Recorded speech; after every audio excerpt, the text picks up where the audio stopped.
Hi, my name is Megan Lewis, and I am the 2014 AIChE Spring Meeting Co-Chair, and I am also an employee of UOP, a Honeywell company. Today I'm going to interview TJ Larkin, who was our luncheon speaker for the first shale gas topical. TJ is a communications expert with Larkin Communications, and his company helps large number of companies improve their safety communication. Some key clients include Boeing, BP, ExxonMobil, GM, and Monsanto. TJ, with his wife Sandar, wrote the McGraw-Hill bestseller, Communicating Change. Their paper, Reaching and Changing Frontline Employees, was in the Harvard Business Review and sold more than 40,000 reprints. TJ has his PhD in communication from Michigan State University and a master's in sociology from University of Oxford. So first we're going to let TJ give a brief summary of his talk today from lunch. Great. Thank you, Megan. During my presentation today, I talked about two topics. The first was how to fix your writing. And it was a series of research-based tips that will make people write better. For example, the best line length to use is 3.5 inches. Most people, their line is much too long. But for ease of reading and for high comprehension, you want a 3.5 inch line length. The best font is Verdana. Most of the people today read online, read on a monitor, and Verdana was written specifically by Microsoft to be read on a monitor and not to be printed on paper. And then I talked a lot about using graphics. The brain is primarily a device for collecting information about objects. It really was never designed to do text. It was never designed to really handle abstract ideas. So to the extent that you have graphics, drawings, illustrations, and can integrate your text around that, it will improve your writing. So that's a kind of short summary of some of the major points. Then the second part of the presentation was about, well, how do you change behavior?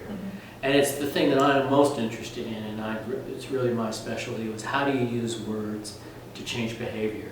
So in an industry like the people here, in chemical industries, and offshore oil and gas, and onshore, it's really, well, how can we start giving people messages that make them safer, that make them perform better? And the solution to that is to make sure that the messages are grounded in the values of the receiver. Most of the communication that I look at is what I would call senior executive communication. It's grounded in the values of executives, and guess what? It changes executives, but it has no effect on the front line. To have good communication that's safety oriented, you need to change on the front line. Then you got to have your communication which has been oriented towards the values of the front line people. Well, what does that mean? It means two things. It means that they hear the information from their own supervisor, and that they hear it in a casual face-to-face basis. So those are frontline values, and we need to start redoing our communication so that supervisors can give information about safety that's short and factual and has a picture and it's easy for them to deliver. Right. So that's kind of the heart of it. Right. Yeah, it was great. So why would you say, why do the same type of accidents happen over and over? Is there something wrong with the way we communicate? Yeah, there's a great study, Meagan, that I just read. It's brand new, and it's from ConocoPhillips, and they looked at why they were having the same kinds of accidents over and over again. And what they found is that the memory of an accident, the sort of corporate memory of an accident, only lasts 3 years. So they actually did a kind of careful study about going around. They got all their old accidents, and they asked people, plant managers all the way down to frontline supervisors, do you remember this accident? Can you tell me anything about it? And they found, well, if it was in 3 years, quite a few people would remember it. After 3 years, only people who were directly involved in the accident remember it. Right. The corporation as a whole has totally lost it. And it's a brilliant piece of work, but it really stuck in my mind because if you do the communication correctly, you greatly lengthen the time that people will remember it. Like you were in the presentation. If I talk to you 2 or 3 years from now and I ask you about the injury you saw, the accident you saw on the forklift today, because you'll remember it. You'll remember it because it was a video and it was a picture, and the human brain is good at that. So we need to start doing our communication so that it lasts longer than 3 years, that people can remember it. It doesn't fade away. And the reason it fades away is because we're much too text-based. Our text is not easy to read. There's not enough illustration. We haven't oriented it so people can talk about it. We haven't done any of the things you need to do that hold people's memory for longer times. Right. So I'm a young professional. I'm always interested in the advice people can give to young professional. If you were to give one piece of advice to a young professional in process safety, because a lot of your communication is about process safety, what would that advice be? That advice would be intend your communication. When you sit down to either write an email or write a procedure or a policy or anything you're going to do that's communication oriented, the audience in your head should be the frontline supervisor. Mm-hmm. It is about 13 times more likely that a supervisor can change behavior than an executive can change behavior. These people are the key to changing frontline behavior. The problem is when most of us do the communication, we're not thinking about them. We're thinking about a professor we had at university, or you're thinking about someone much higher in the organization than you are. Mm-hmm. You're thinking about, is my boss going to like this communication? Well, let me tell you, Megan, if your boss likes it, it probably isn't any good. Because your boss doesn't have the values of a frontline person.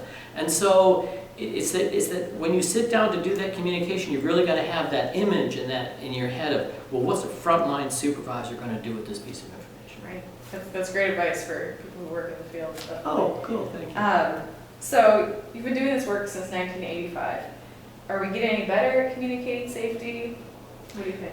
Since 1985, we're much, much worse. This is an industry that's actually going backwards. If it's funny because I was showing this to someone else the other day. This is the safety standard on machine guards written by the American Standard Association in 1940, okay? This is written at grade level 12.5, which means that, roughly 30% of Americans could read this today. It was written in 1940. The brand new one that just came out from OSHA on machine guarding is written at grade level 18. Less than 1% of the US population can read at grade level 18.